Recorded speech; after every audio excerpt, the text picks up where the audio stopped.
Kneel before Zod! You can't go! All the plants are gonna die! I'm gonna take a bath. Bad dates. I'll alert the media. Boys, keep off the moors. It's evil! Don't touch it! The name's Pliskin. No wire hanger!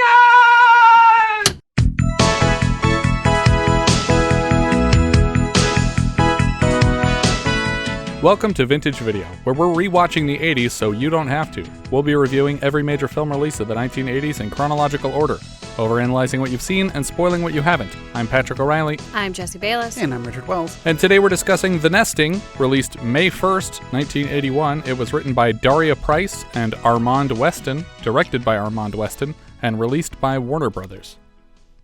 The Nesting landed in Section 3 of the Video Nasties. Why? Why? They I barely don't know. show anything. I mean, I guess there's one kill that they show Yeah. that's graphic. Yeah. And I guess the nudity, but I don't feel like the nudity is too much of a factor. Yeah, that's weird. The house that serves as the central location of the film is the Armour Steiner House in Irvington, New York. As of 2017, it has been made available to rent for $40,000 a month, though the price may have changed a bit in the last 4 years. What? It's been restored, I presume? No, it looks exactly like it does in the It film. looks this rundown. It's got broken The windows. stairs are demolished. Got that one really soft wood floor area. Floor, you just fall right through. Truck full of dead hookers in the yard. It also shows up in the film Across the Universe, wherein Bono refers to the building as the headquarters of the League of Spiritual Deliverance. It's a beautiful house. Yeah, it's really I mean, nice. I think if you did fix it up, it's gorgeous. I would live there. Spirits and all. Yeah. But not for $40,000 a month. No, I'd pay way more than that. We start outside a gorgeous whorehouse in the 50s or 60s. We're not really given a year for this backstory. Yeah. I think it's the 50s. 50s, okay. Yeah. Looking at the cars, I described it as an old-timey murder. Yeah, because Yeah. the cars made me think it was like 30s or 40s. Well, but they reference the war. Yeah, so it's after World War II? It's after a war. It's after World War II. When was the Korean War? Was 50s. 50s. I think that might be what the war is. I mean, because it seems the Vietnam War seems too late. Yeah. I mean, it could be the 40s, and it's after World War II. We flash forward some years, some decades, to the home of Lauren Cochran under Johann Sebastian Bach's Air on the G String.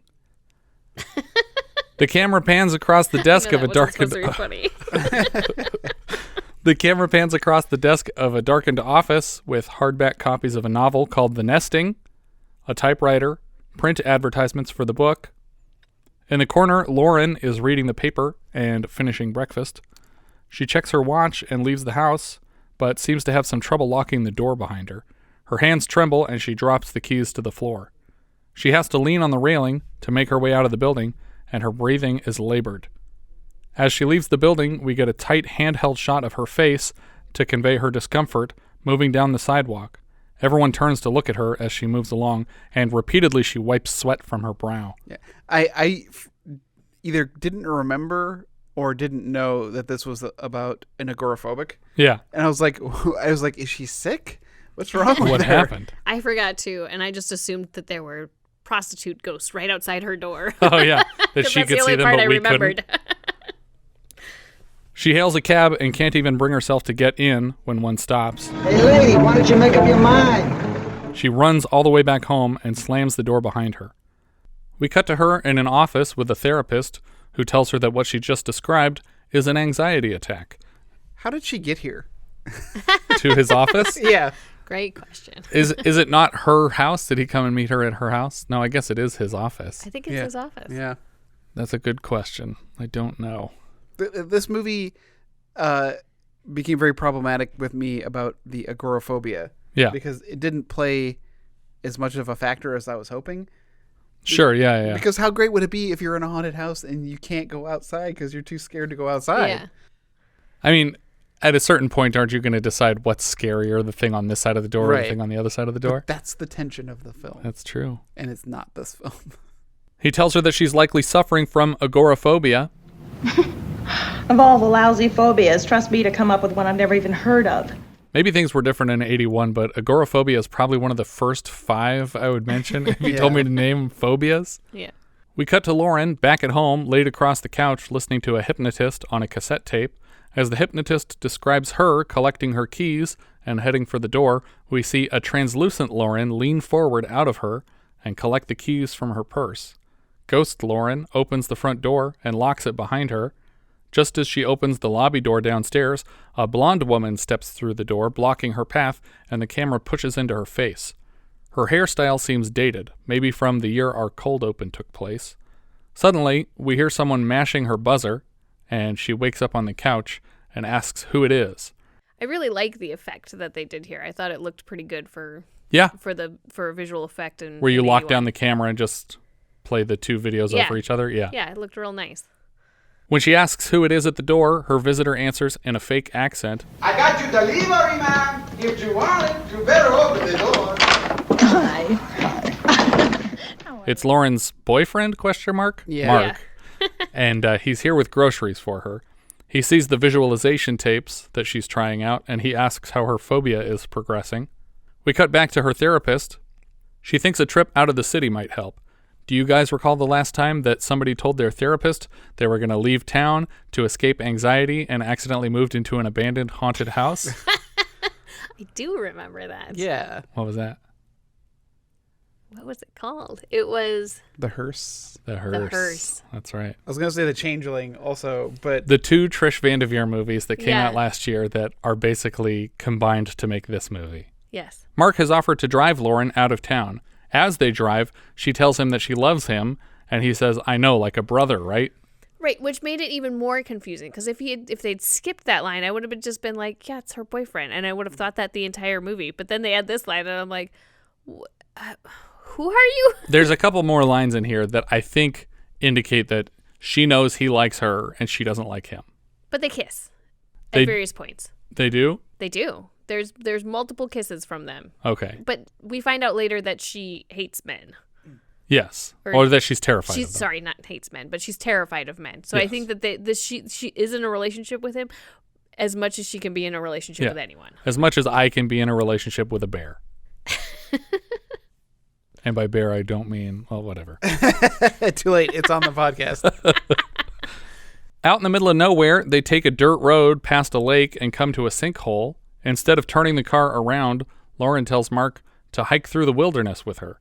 Apparently, they will be meeting a realtor at 2, so they're just burning time. So lovely here. Yeah, the Loch Ness Monster thinks so too. The lake is suddenly bubbling wildly, and then a strong breeze blasts past them, leading Lauren to a clearing and an old house. Right away, her boyfriend, husband, guy friend, Mark, brother, thinks that he's being pranked because it's an exact replica of the house that we've seen illustrated on the cover of her novel, The Nesting. She swears up and down that she's never seen this house and that the illustration was done from descriptions that she fed an illustrator. So either she imagined this exact house or the illustrator had been here and was like, I'm just going to draw this house I saw once. It sounds like what you're talking about. But it's a uniquely shaped house. It's an octagon yes. shape and it's got domes. And so you'd have to really be describing something pretty unique for the illustrator to pull this out of his butt, you know? Yeah. As a result, Lauren concludes that she must have seen this house somewhere because it's exactly what she had in mind while she was working on the book. But he's also, like, throwing everything she says to him back in her face. Yeah. Like, I must have seen it. So you admit it. It's like everything's a gotcha. Yeah, everything's a gotcha. And I made a note. Is like, does she just lie to him constantly, and that's why he doesn't believe anything she says? Or is this just what he's like to everybody, and that's why she only loves him as a brother? Yeah. Maybe he's just really uncomfortable with this situation, and he's making jokes about it. While they chat in the yard, Lauren notices a hand pulling aside the curtains of an upstairs window. So far, that's not creepy at all, because we've been given no conclusive evidence that this place is abandoned, and they might just not be keeping up with their landscaping. As they explore around the porch, a flock of birds screech past them, terrifying them both. It's a pretty good jump scare. Yeah, it freaked me out too on the first pass. Yeah. It was like that parrot in High Risk when they come around the corners. Just, When nobody answers the door, Lauren just pushes right in, and Mark reminds her that this is now officially trespassing. He worries that whoever lives here may be armed. I smell perfume. Yeah, well, I smell trouble. Hello? Anyone home? In the kitchen, Lauren finds a pack of cigarettes on the table and a still smoking cigarette in an ashtray beside them. She turns to her right and sees the shadow of a woman crossing the porch outside. She collects Mark from the other room and leads him to the table where the cigarettes have now disappeared. He reminds her that they have somewhere to be, but she drags him upstairs. They don't see anything upstairs, but Lauren tells Mark that she intends to rent this place to write in, and he thinks that's a ridiculous idea. Yeah, because this house looks like it should be condemned. Yeah. Yeah, I mean... Does this poll still work? I was just going to say, this neighborhood is like a demilitarized zone. I mean, I feel like it's presumptuous to assume anybody would rent this to you, because if I owned a house that was falling apart, I think it would be a liability to rent it out without fixing it up. We cut right to Lauren and Mark meeting with Daniel Griffith at another location. I thought at first that this was the realtor, since they kept saying they had to go see a realtor, but this is the person they saw after the realtor, because he just said that he's a quantum physicist. I guess they skipped ahead. The realtor's like, no, go talk to this guy. There's no way they didn't shoot the scene, though, with the realtor, because it's clear the script was leading us to a realtor scene. Well, she comes into the script later, right. You're probably right. It sounds like they've already brought him up to speed, and by sheer coincidence, his grandfather owns the property. Daniel assures her that it is available for rent. Apparently, Daniel is only home with his grandfather for a year in exchange for funding a project that he intends to complete. Is it bringing ghosts back to life? No. Daniel leads them to his grandfather's office, where grandfather Colonel LeBrun, as played by John Carradine, is fiddling with an old cavalry pistol. He agrees to renting the house without any real details. I have some guests with me. Miss Cochran is going to rent the house. Fine. Go ahead and make the arrangements. There's a weird line in the office here where Colonel LeBrun notices that Mark and Lauren have different last names, and she says something along the lines of, we're just good friends. And LeBrun thinks that he needs to be trying harder to win her heart. Why hasn't the girl managed you? You've got character. Grandfather. That's quite all right, Colonel. He does have character. And so do you. You're everything your grandson said you were. Is that so? But when he finally looks up at Lauren, his face contorts drastically as though he were suffering a heart attack. He collapses out of his chair, and we cut away to Mark helping Lauren move into the old house. Mark finds a beaded crystal curtain in the closet and hangs it up when suddenly a gunshot cuts through the home. Somehow they blame this on the handyman flushing an old pipe in the house. Yeah. Even though they noticed a bullet hole in the window. Well, and there's a distinct difference between a cracked pane of glass and a bullet hole going through the window. Yeah. And then you actually have to look at it and be like, which way is it curved? Is it coming in through the window or out through the window? Right, yeah. Like, which direction did this bullet come from? Or did it shatter from? Because you could tell the trajectory Where of this are the object. shards? Yeah. The handyman is very gruff with them and also serves as the closest thing we get to a harbinger in the film. Don't know why you'd want to go and stay in a place like this. Seems downright unsmart to me. It's a beautiful old house. Well, like they say, beauty's in the eye of the whoever. Yeah, that's what they say. When he tries to leave, they ask if he might take a look at the window in the sitting room where the glass cracked. He doesn't think he can fix it anytime soon because the nearest glazer is 30 miles away. We don't need a donut. We need you to fix our window. No, a glazer is a glass worker. Glazier. Glazer. Wasn't that one of the... Are you a god? I was going to say American Gladiators. Oh, maybe. Glazer.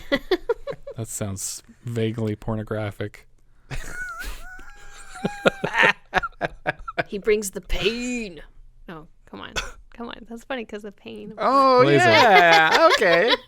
That makes more sense. I was still in sexual references, so I was trying to figure out. I hope not. Daniel shows up to see how they're doing moving in. They ask about his grandfather, and apparently he's unable to speak but recovering. Yeah, he says specifically that it was a stroke that he had. I thought for sure he was dead. Yeah, I thought so too. Yeah, this is done. John Carradine's wrapped for the day. Yeah. That actually happened on set. They were like, all right we'll go you're with good then. Dan tells them the phone lines will be up and running within a week. They mention that Mark needs to be at the train station soon, and Dan offers to drive him to save Lauren the trip. There is a weird line read. There's a bunch of weird line reads that I made notes of. This one was, she says, "You're going to miss your train." And he goes, "Yeah, okay, Dokie." Okay, Dokie. Okay, Dokie? Yeah, but he says it like her name is Dokie. He's like, "Yeah, okay, Dokie." Okay, Dokie. That's really weird. And I was like, does he not know the phrase okie dokie? Well, her last name is Lauren Dokie. No, it's Cochran. Oh, yeah. That's right. Which way? Oh. We'll get there. As Mark hops into Daniel's car, Lauren reminds him that he is free to be with whoever he wants back in the city, and he tells her that he understands. So it's like, oh, we have an open relationship where each of us can see whoever we want, and neither one of us will see each other. Go away, guy. Yeah, so my note here is now, Lauren is now living alone in the middle of nowhere in an unlivable house. Right. With no phone. Right. Dan and Mark leave together. That night we see Lauren brushing her hair in front of a mirror for a while, and then suddenly undoing her robe to caress her breasts for a while. Both regular nighttime occurrences, I'm sure. An extra pair of hands reach around her into the shot, and when she notices them, she spins around to find Mark standing there. It's still terrifying. Even with it revealing Mark, like those hands coming around like out of the darkness onto her body is terrifying. She runs to her quilted couch from her apartment in the city to hide from him, and suddenly we see her therapist approaching the couch and undoing his tie. Pretty clear we're in a nightmare because we're jumping from location to location. We see her laying across what looks like a therapist couch. It's like a red couch that's flat mostly. What is that called? Like a lounge? A lounge. There you go. And but she's laying across it in a room that's crowded with prostitutes who are all chatting with uniformed men, specifically servicemen. We get another glimpse of Mark and her therapist before Daniel shows up, staring into her eyes, and when she turns around, she finds a woman with a reflection where her face should be, but then the mirrored part fades to a face, and it looks a lot like her face. She screams and tears the beaded strings off of herself before waking up in bed. Just as she sits up, the beaded curtain in the closet collapses to the ground. The next day, she calls her therapist, Dr. Webb, from the grocery store for some reason. Well, she doesn't have a phone. Yeah, I guess. And that's what, when she was moving in, they're like, if you need something, just go down to the general store. They have a phone down there. Oh, and they have a phone. Okay, I missed that line. But she's talking to him, and she's excited because she remembers details from her dream, which doesn't usually happen. And she's most excited to report that the crystal beads that she destroyed in her dream were coincidentally destroyed as soon as she woke up through no fault of her own. Like, just by coincidence, they broke, so she predicted that magically. So this is the second time now in this movie that they've said that no one remembers their dreams. And is that a thing? I always remember my dreams. I don't think they say no one. Specifically, she doesn't remember her dreams. Or okay, then maybe that's the way he phrased it, because Mark was like, he said like, you don't remember your dreams, and I thought it was like not like the royal you, like everyone. Yeah. No, he specifically means you have a problem remembering dreams. Okay, Dokie. She shares with Dr. Webb her suspicion that the house is haunted, and he asks her to come in for an appointment. Why don't you come check in real quick? That'd be probably good. And she says, why don't you come out here? You should come out to this house. He seems hesitant, but she reminds him that she's a good customer. $75 a week for 7 years. That's 27 grand I dropped on you. Either she's very quick with math, or she keeps a very exact tally in her head of what she spent on therapy, because $75 a week times 52 weeks a year times 7 years comes to $27,300. Eventually, he promises to try and visit this weekend. She turns around and sees her handyman chugging liquor in the grocery store. She asks if he already got the glass to replace the broken window, even though he specifically told her it would take a while. The handyman says that he's paid by the colonel, but not enough to do his job quickly, and Lauren accuses him of trying to rip her off, even though she's not paying him. Yeah. That night, we see Lauren digging through a chest in the closet where she finds an old photo book and a candlestick with a big letter C on it. She sits down to her typewriter for a while smoking, and looks up to the spider-webbed bullet hole in the window of her sitting room. The next day, we see Lauren hiding behind a tree in the yard as the handyman comes out of the house and leaves in his truck, even though she's clearly hiding from him they both look at each other for a while, so it's not like she's literally hiding from him, but she just doesn't want to be around him. Yeah. So she just went out in the yard and hid behind a tree instead of just closing herself in a room. It just seems like a weird choice.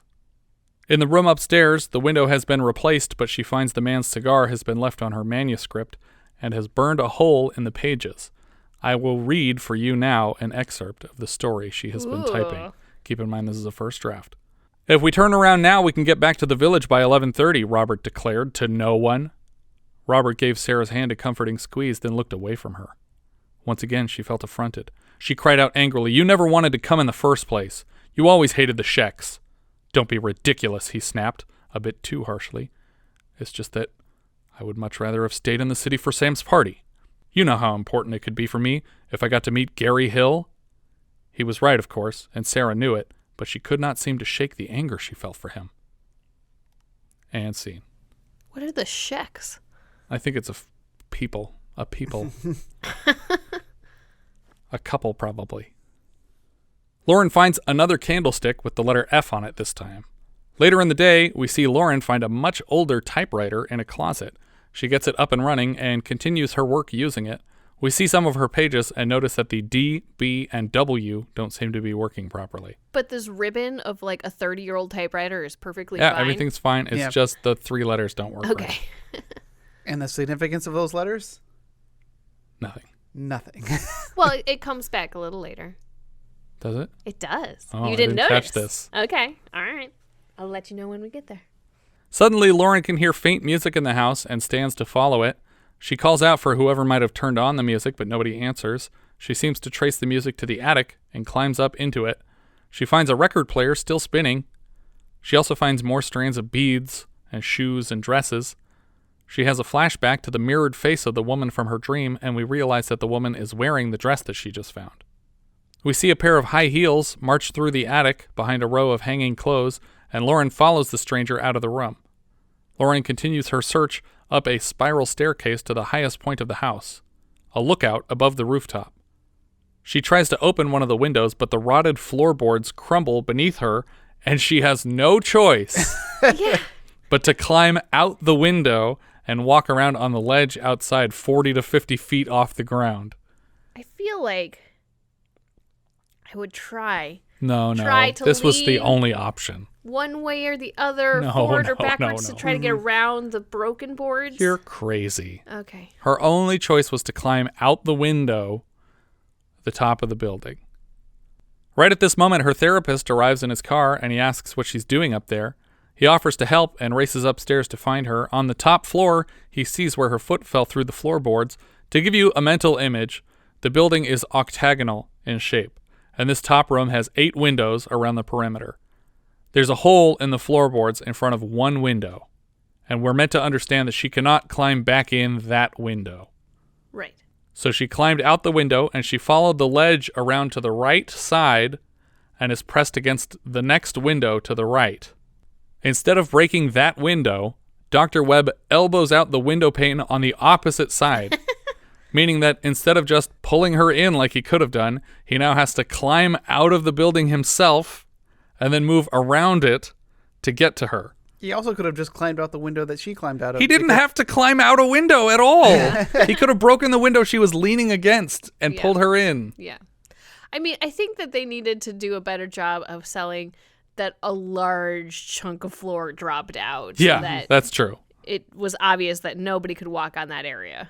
Or have something like one of these presents like trying to grab her, and so she feels like she has to get out. Yeah, that would make sense. Like something chased her out the window. Yeah. Well, because I thought that was almost happening when she was like sinking into the floor. Yeah. I thought, oh, something's pulling her into the floor, and that's why she's trying to escape, but there is nothing. Nope. Just gravity. Lauren is obviously terrified and grips the building tightly with her eyes closed. Inside the top room of the house, we see a red-headed woman leaning out the window and laughing hysterically, terrifying Lauren. Dr. Webb is unable to reach her and loses his balance before falling and impaling himself on a rooftop statue. A piece of this metal statue has gone through the back of his head and sticks out one eye socket, and the rest of his body shakes uncontrollably while Lauren screams bloody murder. Oh, yeah, I guess there's 2 scenes that are kind of graphic that might make a video nasty. That's possible. So here's a question. Mm-hmm. Do you 2 think that there was anything supernatural about his death? Was it purely the house giving way and him losing his balance, or was anything like, were any ghosts involved in his death? No. In my opinion, no. He just fell. Okay. He was very dumb, like she was very dumb, and he climbed out the window for no reason, and then he fell off the building, which happens to people when they climb out of windows. Because I have one big question about this movie that I'll bring back up at the end, but I know what your question is. I have the same problem. Yeah, I think I know where you're going with this, too. We cut to Lauren enjoying a coffee with Daniel. He's trying to comfort her and remind her that she's not responsible for her therapist's death. I think she kind of is. A little bit. A tiny, tiny bit. She brought him all the way out to the middle of nowhere and tricked him into climbing out the window of the roof. And then he fell to his death. Yeah, it's a little bit her fault. Daniel blames the woman that was leaning out the window laughing at them. But then Lauren reminds him that woman vanished into thin air and probably doesn't exist. Also, she yells out, "It wasn't an accident." Right. And my note is, as your attorney, I must advise you not to say that it wasn't an accident how this guy died. Don't go around telling people that he died and it wasn't an accident. This was on purpose. I admit the possibility of the unknown. I admit that science is only beginning to understand its own discoveries. But I do not believe in evil spirits or painted phantoms in windows. If you are really a scientist, you will help me find out. The next morning, Lauren wakes up to pounding sounds. Do you guys remember the last time a central character woke up to pounding noises alone in a haunted house and eventually blamed the noise on a handyman charged with fixing the place? Was that the changeling? Yeah. Okay. Lauren finds Frank, the handyman, hammering on her roof. He's here to fix the holes in the floorboard just inside the window that she climbed out of. How did she ever get back inside? Yeah. We don't have to cover that. That doesn't matter. Lauren goes to get dressed for the day in her room and notices some extra words have been typed out on her typewriter. Back and forth. Oh. You see it now. Back and forth it reads, Webb dead, Webb dead, Webb dead. But these words would be impossible to write on the typewriter if the W, B, and D are all broken. Yep. Interesting. What does it mean? Obviously, this message is in reference to Dr. Webb's recent death by rooftop impaling. Yeah. Oh. Webb is dead. She confronts Frank about the mysterious words, believing that he intentionally burned her manuscript with a cigar and then typed these words to freak her out. He denies having entered her room. Now, what would I want to come into your bedroom for? To type on my typewriter, that's what for. Hold on, is this a euphemism? Are you inviting me in? What's happening here? He tells her she's crazy, and she walks away. She comes back a few minutes later to apologize, as Frank is demolishing the stairs up to her house. I'm assuming it's just replacing them all because they're all the same rotted wood as the top floor. She invites him in for coffee as an apology, and while they sit together, she asks what he knows about the house and if he's seen a girl with red hair hanging around. Frank accuses her of imagining a lot of stuff. Then he turns on a dime, accusing her of bringing him inside specifically for sex, and then roughing her up as she struggles against him. While they fight, Frank suddenly sees the same blonde woman blocking the front door that Lauren saw when she was hypnotized earlier. I think she actually bites his hand here, like there's a moment where he retracts from her really fast. Frank is now being tossed physically all over the house, crashing through cabinets, shelving, and tables. Eventually, he gets yanked into the air, as if by fizzy lifting drink, and then dropped hard on the floor. Yeah, all as he's being bashed around, all of these are by an invisible force. Right, yeah. Said, that she's not doing this. Yeah, it looks like the end of Beetlejuice, where he's just floating up into the sky in the living room. He makes a run for it, diving down the front steps of the house, but when he gets to his truck, it's loaded with dead and bloodied prostitutes. Oh my goodness! What are you doing? I've never seen so many dead hookers in all my life. Lord knows I have. Terrified, Frank dashes off into the woods, claiming it wasn't his fault. I didn't do it. I didn't do it. It wasn't me that did it. It was Abby. Abby done it. I didn't do it. We see him running full speed through the woods until he starts trudging out into the lake. When he comes to a stop to catch his breath, a bunch of rotting corpse arms reach up out of the water and drag him screaming under the surface. I described him as helping hands. Oh, okay. I thought you were going to say, do you remember the last time a corpse hand dragged somebody into a lake? Friday the 13th, part 2, in the flashback of the first movie. Yeah, there you go. Sure, that's the most recent. Yeah. I really liked this effect, though, of the hands coming up. I mean, it would be a pain to do that because you'd have to have all these actors in the middle of the lake and get them to go underwater and hold their breath until... Yeah, I mean, I imagine that they're... Like, all you see is the arm, so I imagine that they probably have respirators under there. Yeah. What, and maybe they gave one to him as soon as he got underneath, but what's amazing about this shot to me was they pull back on the lake as he goes down, and they go really wide, and they dolly back very slowly. And I'm just like, how long is he under there? Because there's no bubbles coming up. So even if they were doing respirators underneath, they've stopped exhaling because there's no bubbles at this point. So you just see ripples spreading out across the lake. The water's going dead calm, for quite a while. And I'm like, that's pretty impressive. It's very cool. Back at the house, Lauren trembles as she tries to enter one of the cars outside her home and eventually gives up, running back into the house. There's a thunderstorm that night, and she doesn't even bother to close the door to Frank's truck to keep the rain out. She moves to her little sitting room to get more writing done, but she's so terrified of the outdoors that she barricades every entrance to the house with furniture. We see her later reading a book in bed as thunder and lightning clash outside. She seems drawn out of the room by a sound that I'm not hearing. She takes a flashlight with her as she moves upstairs. It has a weirdly narrow beam of light, and she's literally only seeing like a pinprick of illumination on the wall where she points the flashlight. She hears what sounds like sex in an upstairs room, and when she pushes inside, she finds a naked couple in bed, and suddenly the woman with red hair rolls over and starts laughing in her face. Lauren screams full volume as the couple from the bed, now fully clothed, reach for her out of the doorway, and as she runs down the hall, she collides with other gropey prostitutes and Johns. The scream here is completely blood-curdling, and I definitely got goosebumps on my first watch because she hits this, terrifying pitch.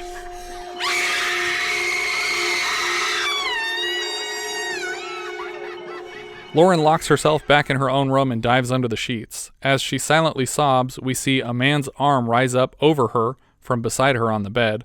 She freaks out and grabs a knife off of her nightstand to stab the man through the shoulder, pinning him to the bed. She's distracted momentarily by a laugh outside, and when she looks back at the bed, there is no man, and the knife is stabbed into the pillow where he was. And it's not Mark this time, or it is Mark? I couldn't tell. I couldn't tell who this guy was. Yeah, but it's just as terrifying as the first time that the hands reached around. It's just really creepy. We cut to town where Daniel is checking in with Mrs. Beasley for Frank's whereabouts. I think Mrs. Beasley is the realtor because she asks Daniel if the man who died on the property was the nice young man she met with Lauren earlier. Daniel confirms that it was not Mark who died, but Lauren's therapist, Dr. Webb. Mrs. Beasley reminds Daniel that Lauren should never have been allowed to rent that house.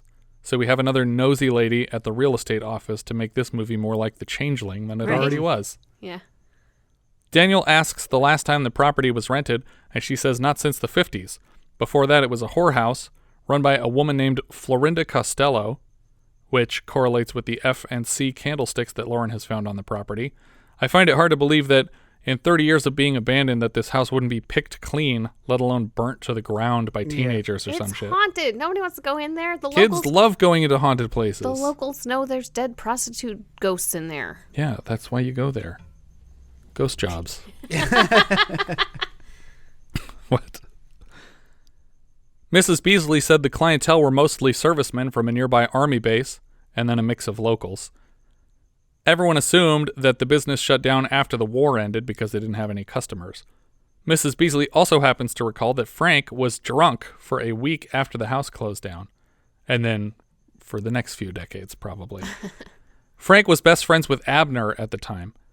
Back at the house, Lauren works up the courage to unblock the front door and walk to her car again. This time she makes it to the driver's seat. Daniel goes to see Abner at his farmhouse looking for Frank. Abner says Frank owes him money, so they haven't seen each other in a while. And Daniel says, if you bump into him, tell him I'm at the Octagon house because I'm checking on the renter there. Abner seems terrified to learn that someone's renting the Octagon house and can't believe that the colonel would approve that. Out of nowhere, Abner brings up that Daniel's father, Leland, the son of the colonel, was not killed in a war like Daniel was told, but rather just wounded. Abner also makes the claim that Leland was not Daniel's biological father, suggesting that Leland was still at war when Daniel was conceived. Abner won't say who the true father is, or he doesn't know, but Daniel doesn't even care to ask. He just says, guess what, that guy's not your dad, and he doesn't say who is. It's weird. Yeah, but he's also arguing with a total drunk jerk who's could be making all this stuff up just to piss him off. We cut to Lauren ringing the doorbell at the colonel's estate. The butler, Joseph, answers the door and informs her that Daniel is out running errands.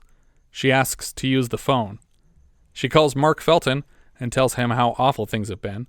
Oh, they killed my therapist and all these terrible murders are happening. Come and get me, please. She tells Mark that she's convinced the house is haunted officially. Well, she was attacked. She was attacked by the handyman. Like, that is a very traumatizing thing. Does she bring that up in this call? No. She doesn't. She says, I think right. the house is haunted and Dr. Webb died. That's all she says. I thought she said she was attacked at some point. If she does mention the attack, I'll cut it in right here. Dr. Webb has been killed, and I've been attacked. I don't know what. I had to say, I'm surprised that she's even still allowed to continue to stay at this house. Well, by who? I mean, by the owners. But allowed is strong because Daniel is continually throughout the rest of this movie trying to convince her not to go back to the house and is just to stay at their place. And the other dude had a stroke, and who else is going to stop her? Why would the owners care? Well, because someone just died on their property. Yeah. It doesn't seem like they're being held accountable for it. No, I agree, but it'd be like the first time we've rented this house in 30 years and within 2 days someone's dead. It's like, no, you close that deal down. I would sue that guy's estate for getting blood all over my roof. What were you doing out on the ledge? Yeah. Luring men to their deaths. Like an anglerfish. What? Just like anglerfishes out on the ledges of top floors. We cut to Daniel's car pulling up outside the Octagon house, and then back to Lauren on the phone again. She begs Mark to get her out of here. Over her shoulder, we see the colonel in a wheelchair, listening to the conversation. Mark tells her to go back to the house and wait for him.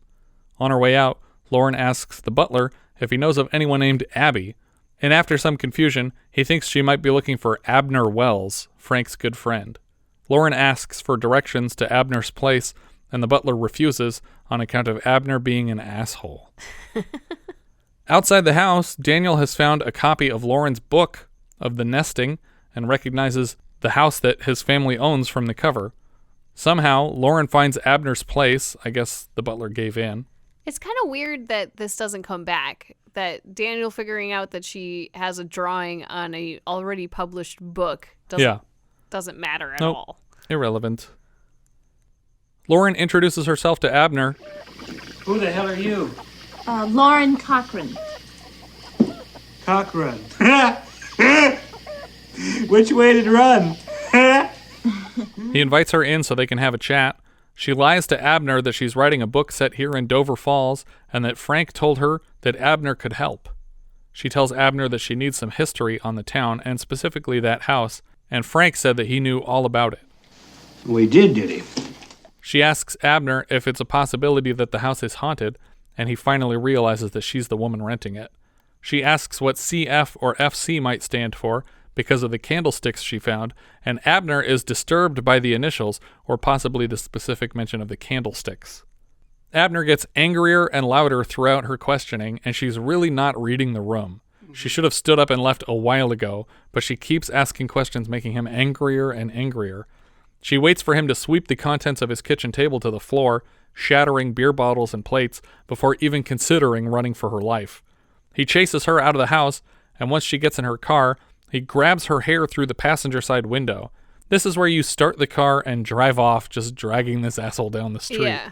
Again, I think she bites his hand to get him to let go. I thought she rolled up the window. I thought she got his arm in the power Maybe windows. that's what it was. But he yanks his hand back out, and she's able to roll the window all the way up.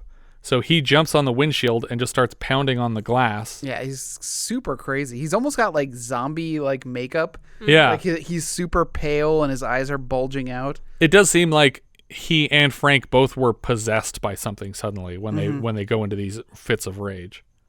Lauren peels out and races off down the street, and Abner is right on her tail with his station wagon. Man, the tire screeching sound is like this really great stock tire screech sound, and they use it throughout the entire chase. It's just the same sound over and over again. I was like, man, getting some real use out of that sound effects library. Abner's gone completely insane, and he rams her car from the side over and over again, laughing hysterically as the two cars race down the road. A woman walks out of the woods right in front of Abner's car, and he runs her over without slowing down. A quarter mile down the road, what looks like the same woman walks out in front of him again and laughs as he plows through this one too.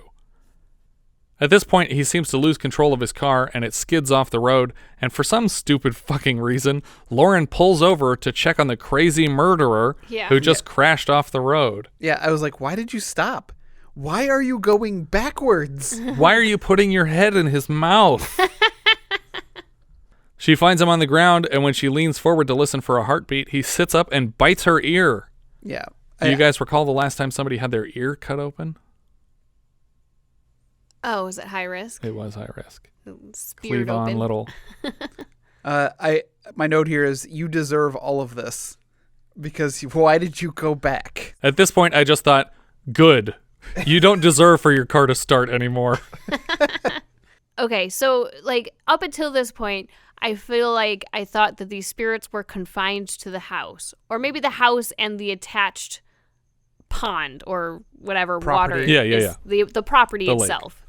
And now that they can randomly appear on the road, that's out the window. Like I don't know what their constraints are. It's like when Jason Voorhees showed up at that Nevada apartment to kill Alice. Which I think it's okay that they aren't necessarily confined to the house, but if that's the case, I don't know why they didn't do this sooner. Yeah. Yeah, this has been available to them the whole time. I guess they didn't have anyone to lead along these roads to get these people in high-speed chases if they stay in their houses. If that's what they required. She runs back to her car to get away from him, and it won't start. She gets out of the car and runs to a nearby home, pounding on the door and begging for someone to let her in. No one does, and the door is locked, so Abner chases her screaming like a madman to a nearby barn. She hides near the barn doors until Abner notices her feet from around the corner. The chase resumes until Lauren grabs a sickle off the wall. Abner arms himself with a pitchfork, a much better weapon. Right? And the two face off. This is like, you always go for the one that's got added length. She falls backward in some hay, and it looks like he stabs her through the face Yeah. with the pitchfork. Later, but then he pulls it back and she's fine. No, later she has a little bruise on her cheek, and I'm like, is that it? And then I noticed that she has like on her forehead like what looks like a little stabby wound. Well, but I feel like that would be bleeding and kill you if it actually stabbed into your skull. Yeah, it looks like one of the things went through her eye though, from the angle that they're showing it stab her face to the ground. But she's fine. Now Abner sees a vision of the laughing blonde woman that he ran over twice, and his pitchfork is lifted into the sky and floats away from him, eventually stabbing into the wall. Ooh, do you remember? Do you guys recall the last time that a pitchfork became sentient in a barn and stabbed into an inanimate object? Boogeyman? That's right. Yeah, I do remember. Lauren takes advantage of his confusion, swinging the scythe down diagonally across his face. Do you guys recall the last time that someone had a blade buried diagonally across their face? Friday the 13th, part 2? That's correct. Lauren starts crying about the terrifying horror that she has caused in self-defense and runs into the woods back to the Octagon house. She collapses just inside the door and turns her head to see someone coming down the stairs. Daniel takes his time announcing himself. He's just like, she's sobbing and freaking out, and he's walking towards her all menacingly. And then for the last 10 feet, he's like, it's me, Daniel. I don't know why you're freaking out. Back at the Colonel's house, the butler is carrying a tray through the house when he hears a gunshot and drops everything. When he gets to the Colonel's office, LeBrun looks dead. The butler asks why he would attempt suicide, and LeBrun says that he fired the gun to call the butler upstairs, instead of just, calling the butler upstairs. The colonel claims to be having heart trouble and asks the butler to call a doctor. Back at the Octagon house, Lauren has just finished telling Daniel the whole story, but admits that she has all the earmarks of a lunatic. And then Daniel points to her literal earmarks and says it seems like Abner is the lunatic in this case. Lauren tells Daniel that she's been in analysis for years and has a crippling fear of men. For all she knows, she'll accuse Daniel of attacking her next. Daniel asks why she hadn't reached out about Frank's disappearance sooner, and she blames her agoraphobia. Also, there's no phone here. Yeah. Also, she went to his fucking house and knocked on the door, and he wasn't there. She tried. She could have just said, I tried to go to your house and you weren't there, but instead she said, I can't leave this building. She could have left a note. Sure. And that's why you always leave a note. Also, there's a dead body in some random barn somewhere. Yeah, that's true. Well, they're on the lookout now. They do go to confirm that. Daniel keeps trying to minimize Lauren's mental health issues and blames her head shrinker for all the damage. He insists that they leave together and he'll keep her safe at his place until Mark gets to town, but she refuses to go with him. So sure it'd be safe with you anyway. You know what? You're too damn crazy to be crazy. Which really doesn't make any sense at all, but it reminded me of the 9th configuration when Cutshaw tells Kane, You're too human to be human. We cut to Mark in his car approaching the property when his car is suddenly lurching up and down as things clang and crumple beneath him.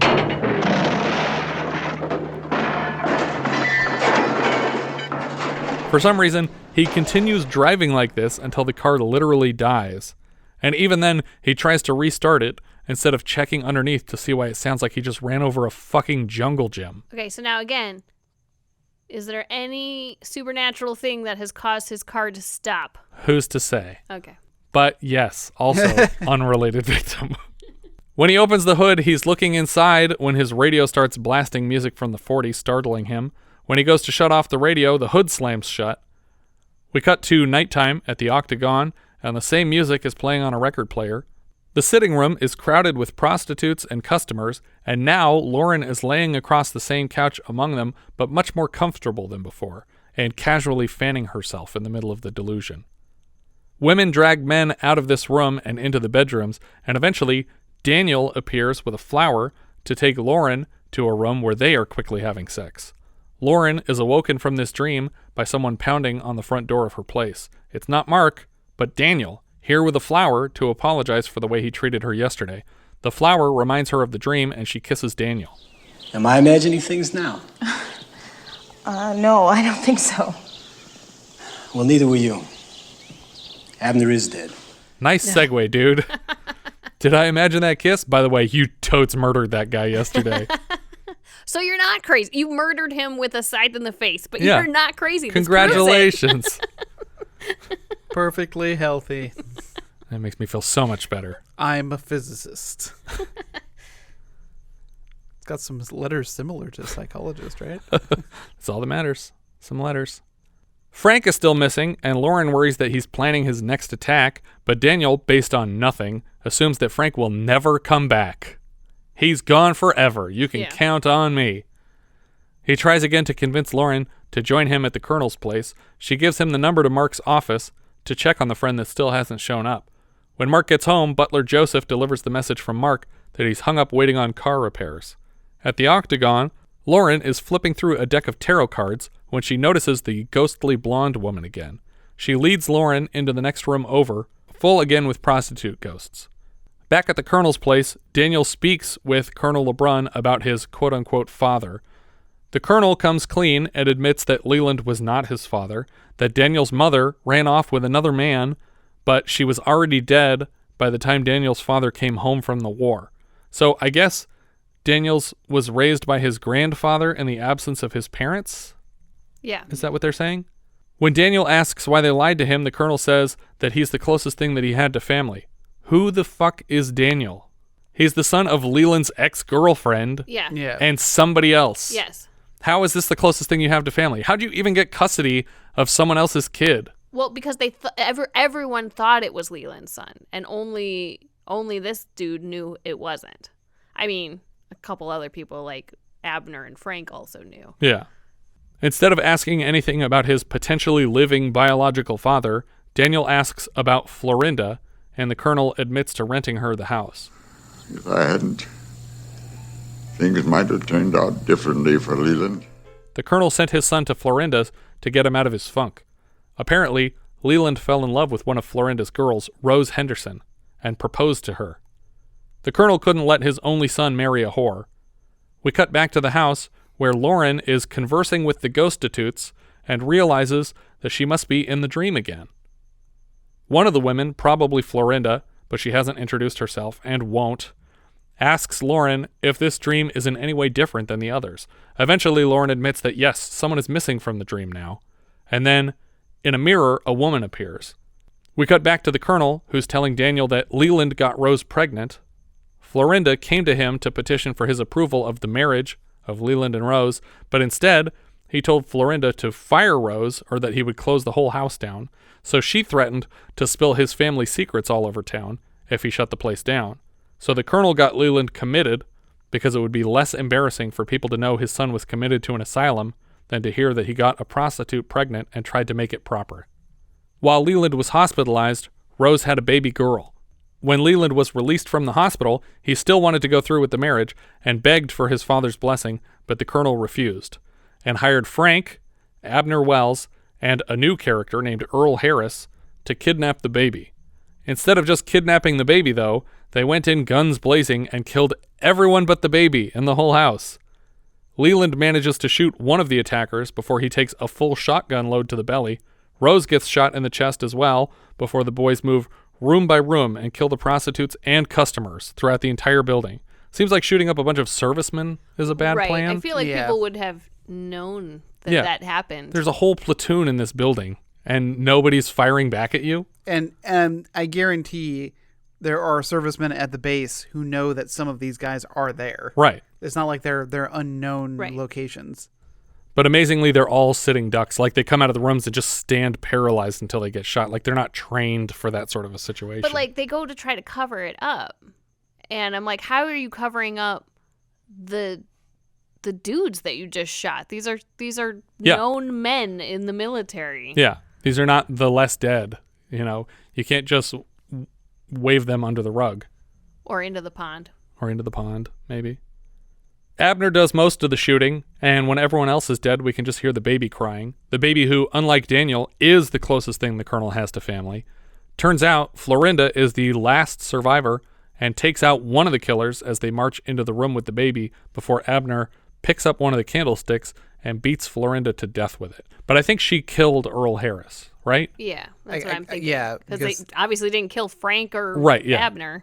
Around here is when the colonel says that he showed up and instructed the boys to dump the bodies in the pond, which explains the hands rising out of the water to take Frank. They placed the baby in a home for foundlings. That girl. That Cochran girl. It's she.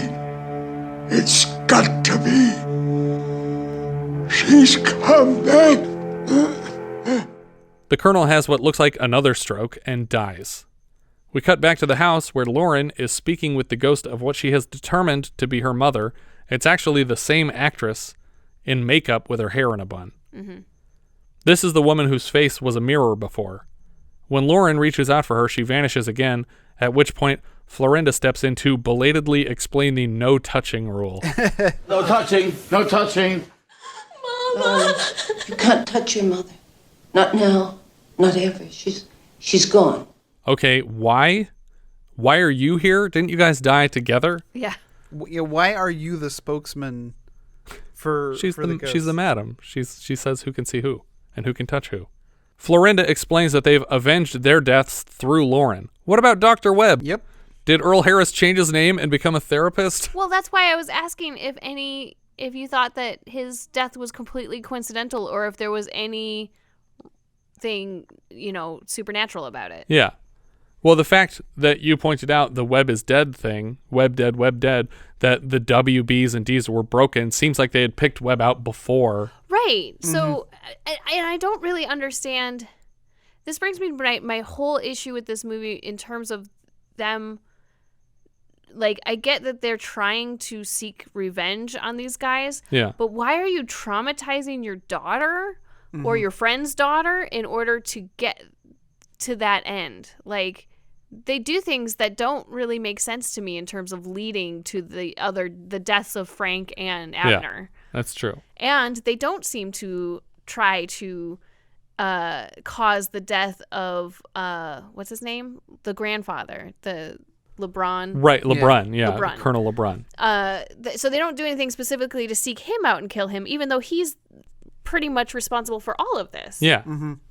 Yeah, I don't understand why they took bystanders with them. Although I was sure at one point here that Mark was dead. Like, as soon as the car broke down and he was stuck out all night, I thought we aren't going to see him again, or we're going to find him. And I guess maybe they delayed him. That was the point of maybe they did stop his car just to keep him away from the house longer to get this all accomplished. Maybe. I don't know. Yeah. Well, and it seems like, I know we're the movie's almost over and we're kind of like already kind of like going over our final thoughts. She killed Abner 100%. Yeah. It was her that did it. Right. But with Frank, it was the ghosts that killed him. Yeah. And so like I feel like then the ghost should have also have killed Abner. Like, they made the pitchfork fly. Why didn't they use that to kill? Why didn't they kill Or him? they should have been forced to use her to kill Frank also. Yeah, Right. exactly. It's not Right. consistent. Yeah. Yeah.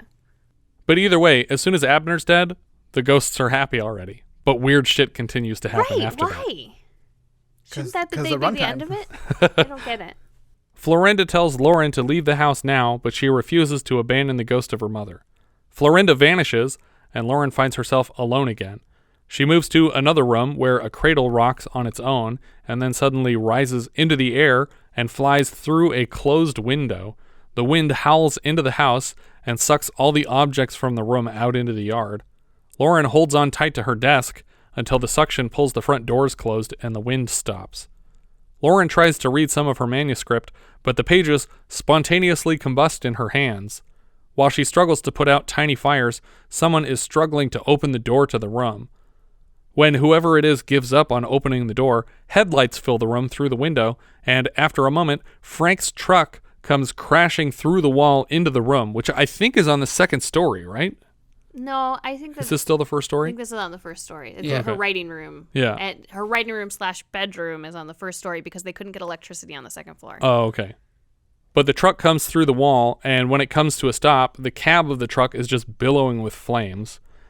Outside, a car can be seen racing toward the house. Inside, everywhere Laura turns, the walls and doors are bursting into flames. She stands in the middle of the room and just screams for a while, but eventually she gets control of her breathing, she calms down, and she slowly turns in the room. After panning past all the flames, she realizes that the room is not actually on fire, and her dream has ended again. But this building didn't burn down in the past.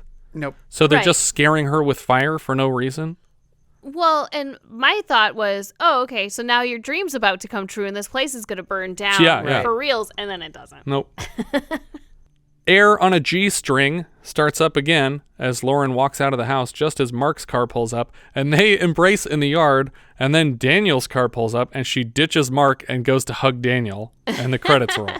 I couldn't tell which was which. I'm I like, couldn't don't either, know so I which just guessed. Showed up first. I know she doesn't like Mark and she likes Daniel. I thought that Daniel arrived first and Mark arrived second. That's possible. I didn't think to recognize the cars. And she goes, I'm also now the legal owner of this property. Yeah. She inherited it officially. Yeah, that's the end of our film. Obviously, big thumbs up. No, this is a thumbs down. This is not, for me, this is a thumbs down. This is Really? not necessary. Yeah. Oh, wow. I actually did give it a big thumbs up. Did you? So, despite my problems with it, like, it doesn't totally make sense in terms of the ghost motivation, I found it really creepy. I thought it was terrifying. I was freaked out by that first dream where the people having sex turn and start laughing in her face. Like, that note creeped me out. Yeah. But aside from that, everything else, I was like, I don't really understand what's motivating any of these scares. Well, Yeah. I think arms coming out, like, of the darkness and wrapping themselves around you is just so horrifying Yeah. by itself that's enough for me. That's true. But But to me, those aren't related to the ghosts. That dream of Mark and her psychologist trying to grope her, I feel like that's internal. That's just her own fears, because there's no reason for the ghosts to try to scare her. This is a good question. Like, why did her dreams come back in this house? And why hasn't she dreamed when she was away from this house? Yeah. And what happened? Because at first I thought maybe that the ghosts were just angry at all men, and it didn't really matter that it was Frank and Abner. Like, they wanted to obviously kill them, but they just hated all men. But it didn't seem like that at the end. No, because these men were with the women, and the one guy Leland was in love with one of them, and they were trying to all be happy together. One of the things I wanted to mention was that this agoraphobia was, I guess, suddenly onset.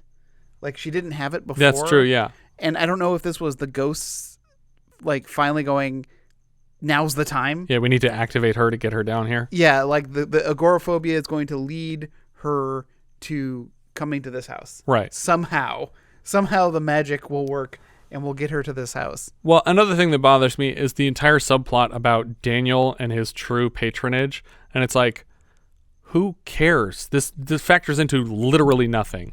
Like, other than we don't want her to be hitting on her own brother. Well, that's what I thought for a portion of the film, because early on, as soon as I knew, like, in the very first scene, when we get our cold open, somebody yells, "Where's the baby?" So we take the whole scene from outside the house, like the whole shooting of prostitutes from outside the house in that one, but somebody yells, "Where's the baby?" And so this entire time I'm like, okay, one of the prostitutes had a baby. And I thought it was her, like, the entire time. Mm-hmm. And so then I was thinking they were brother and sister when they started kissing, and I was freaking out. Yeah. Well, I mean, either that is the point, and they are brother and sister, but if they're not brother and sister, then why did Leland have to be both of their dads? Like, why even bring up Leland as a potential father to Daniel? Why can't Daniel just be a guy that works for the old man? Yeah, or he just be the property manager. Like, because the Colonel has all these properties that he owns and people rent from. So just, why is he a theoretical physicist? Yeah, it overcomplicated everything. I feel like the reason you introduce a theoretical physicist is because you want a skeptic. Yeah. That's going to counter her beliefs. Skeptical. But he wasn't skeptical at all. He went along with everything she said. He's like, well, what about that lady you said laughed and then vanished? Maybe it's her fault. And it's like, she vanished. People don't vanish. And I thought for sure that it was going to be like a scientific method. Like, he was going to start trying to see if they could catch something in the act. Like, set up some kind of like ghost traps. Yeah. Well, don't look into the light. Yeah. Like, or even just like bringing in like ultrasonic equipment or doing something to try to like to ease her. Like, not like, look, I brought in all this equipment. It's either going to not find something and you're just hallucinating, or it will find something and you're right. Yeah. Like, I was expecting that, because as a physicist, I'm like, he probably has access to equipment. Yeah. But that never comes into play. This is a stupid tangent, but I'm going to do it anyway. Did you ever see the movie Terrified? I believe it's an Argentinian or Argentine horror film. It's really great. And it's on Shudder, right? Yeah. And it's about like this neighborhood that's being haunted, but these 3 like ghost hunting scientists come, and they each have a different approach. Like, one's like a medium, one has all the technology and gadgets, and one is like an occultist, and she's got like weird like gear driven like machinery, like with incense and things like that, like magical stuff. I was like, this is so great. I want to know more about these characters. So I was really hoping like that. Oh yeah. So she's the medium, and he's like, they're going to use her there as a conduit. Like, I kept expecting all these different stories to come from this. And they didn't happen. And I really wanted the agoraphobia to play more of a role, like in that. Or any role, really. Yeah. I mean, there's one part where she has a hard time getting into a car. Yeah. Well, it is the factor that gets her out into the country in the first place. True. But that's counterintuitive to someone who's agoraphobic, I feel. Well, if you believe in exposure therapy, I suppose. There's another film that's very similar that came out maybe about 10 years ago, The Orphanage. Oh, okay. And it's about a person returning to a place that they remember but don't remember, and there's seemingly malevolent forces, but maybe it's more that they're trying to communicate with her kind of thing. Yeah. It's very good.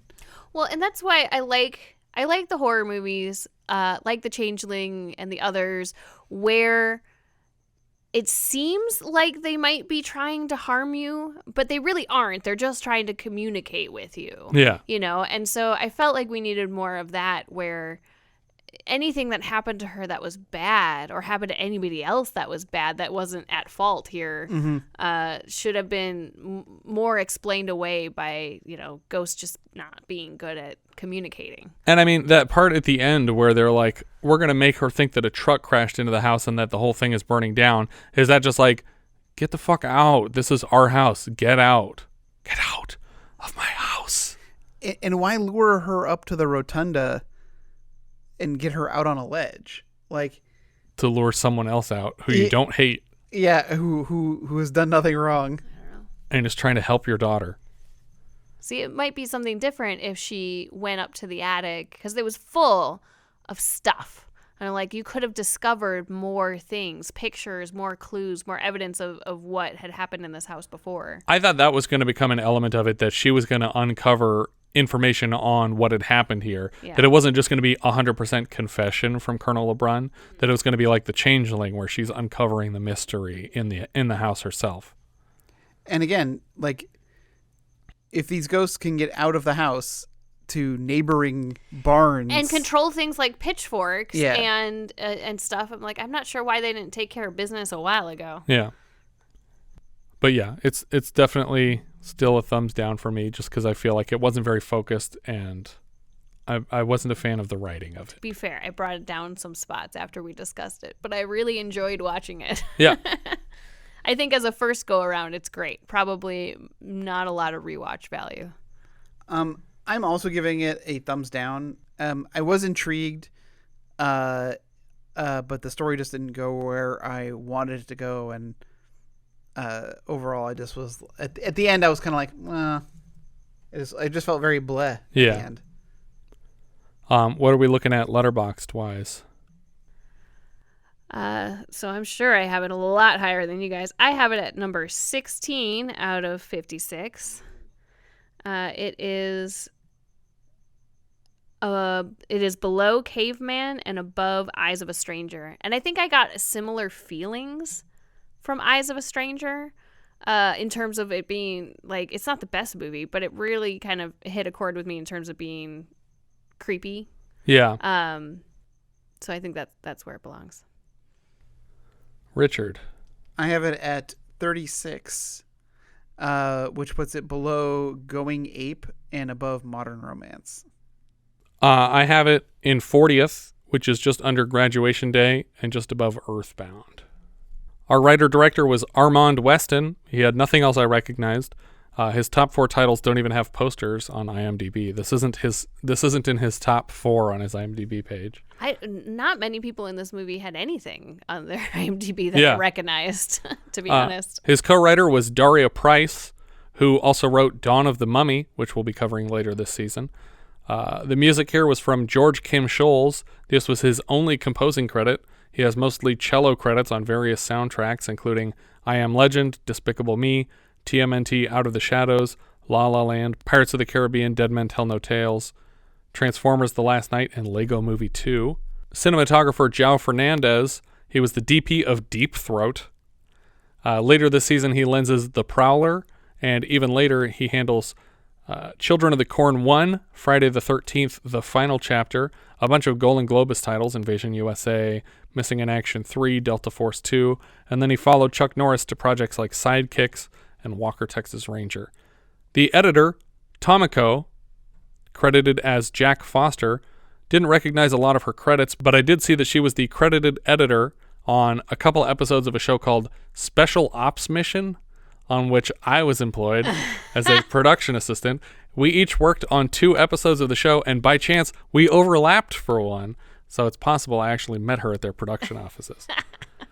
Robin Groves played Lauren Cochran. Didn't recognize much else, but she was Araya Garin in an episode of Star Trek Voyager.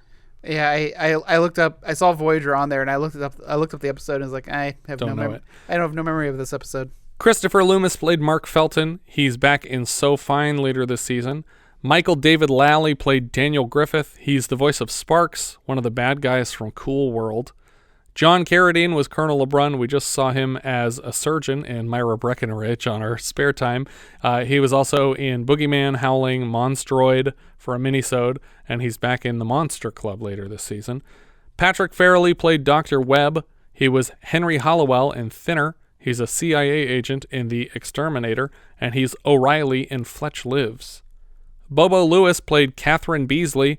She's credited as Bread Woman in Can't Stop the Music last year. I think that's the woman who's literally carrying groceries that has a loaf of bread sticking out of the top of it. As you do in New York City. Right. It's not a New York City scene unless someone's carrying a grocery bag with a large loaf of bread. I thought that was a France thing, but maybe it's a New York thing too. She's back as Lady in Coffee Shop for Arthur later this season. June Barry played Saphire. I'm going to guess that that's one of the prostitutes. That's fair, right? She played Sally, the waitress from The Children, who keeps hitting on the sheriff and then gets stood up on him the night that he's murdered by radioactive kids. Ron Levine played Leland LeBrun. He's Gary in Only When I Laugh later this season. James Hayden played GI number 1. He's a young policeman in First Deadly Sin, the one that Sinatra gives a bunch of shit to at the crime scene where he's like, why don't you check all the trash cans on the other side of the street too? Jerry Hewitt played GI number 2. He's back later this season as a victim in Wolfen and as a crowd member in Rollover. Cliff Cudney played the sheriff. He was just Max, the tow truck driver in Friday the 13th Part 2, and he's an ATAC man in Nighthawks. Lee Steele played the doctor. We just had him as the blind magazine vendor in Shaft, and he was also a security guard in Death Wish and a jewelry salesman in Marathon Man. What doctor? Doctor. I don't remember a doctor in here aside from Dr. Webb. Webb, yeah. Doctor. It just says doctor. Trying to think of who that could possibly be. I don't remember sheriff either, but maybe there's some scenes cut. Like maybe a doctor came to the house for LeBrun. I would guess that would be where the doctor would show up. Yeah. And Gloria Graham played Florinda. She's Violet in It's a Wonderful Life. She's Angel in The Greatest Show on Earth, and she won the Oscar for Best Supporting Actress for her role as Rosemary in The Bad and the Beautiful. She was Mrs. Sisk in Melvin and Howard last year, and this was her final film. She passed away a mere 5 months later at the age of 57. I wanted to bring up Bill Rowley, who played Frank. Oh, okay. Not a lot of credits that I recognize, but one additional crew credit I thought was interesting. Additional motion capture for Red Dead Redemption 2. Huh. Which I was like, okay. He did motion capture for that video game? I was like, how is that? Is he still alive? It says IMDb still has him as still alive. Interesting. So he at the time of that game, he would have been in his late 80s. That's pretty old to be doing motion capture. capture. Unless he's doing motion capture for old people. For old people. Maybe. Yeah. That's possible. But yeah, I was just looking through his credits. I was like, Red Dead Redemption, was he a voice? I was like, no. It's like, oh, motion capture? Very interesting. Well, I think that, especially for a lot of these people having almost no credits in anything else, I actually really liked a lot of the actors. Sure, the performances were great. Mark especially. I was like, who is this guy? I love him. And then I looked him up. I'm like, he's been in 5 things, and I've heard of none of them. Yeah, he reminds me of the Scared to Death guy because they're both like pretty funny, and it seems like they would have been in more stuff. And he has like this permanent optimist attitude, like being with this woman who keeps rejecting him and still being funny and playful with her. Yeah. And like, I just loved this character, and I was like, oh, cool. What else have you been in? Oh, nothing. He reminded me of Joe Don Baker. Oh, okay, yeah. Like just like this kind of like goofiness to him. Joe Don Baker terrifies me after Fletch. Oh, really? Yeah. not the like GoldenEye. No, I always think of him like, it's like, I'm going to take out this knife and I'm going to cut myself. And I'm going to say you did it. And that's why I killed you. And he's like, oh, you're not kidding. Well, also that scene that we watched of him beating those guys senselessly after driving a car into a train. What was that in? Oh, didn't I watch that scene with you? Like it was like the most dangerous stunt. Where we just watched the one clip of it, but these people are trying to hijack his car, so he drives it onto the train tracks and dives out at the last second. But then he just beats the crap out of the other, surviving guy. And I was like, man, that's a frightening character. But I don't even remember what movie that was from, but that was an awesome shot. I think that's everything for The Nesting. If you guys have any thoughts you'd like to share with us, we are Vintage Video Pod on Twitter, Facebook, Instagram, and Letterboxd, where, as I've said before, you can find each of our full movie rankings for the year. We can also be found at vintagevideopodcast.com. We also have a Discord now. If you'd like to join the 24/7 movie chat, you can find us at vintagevideopodcast.com/Discord. And if you're listening on YouTube, don't forget to subscribe. Thank you so much for listening, and I hope you'll join us next time when we'll be discussing Image of the Beast, which IMDb describes like so. Third and best known entry in the Mark IV series of fundamentalist apocalypse films. The best known? The best known. Huh. We leave you now with the trailer? More likely a clip from Image of the Beast. The first in this prophetic series was a thief in the night. Then came a distant thunder. And now, the mightiest of them all, Image of the Beast. Now he's giving mankind what we really always wanted. A world without God.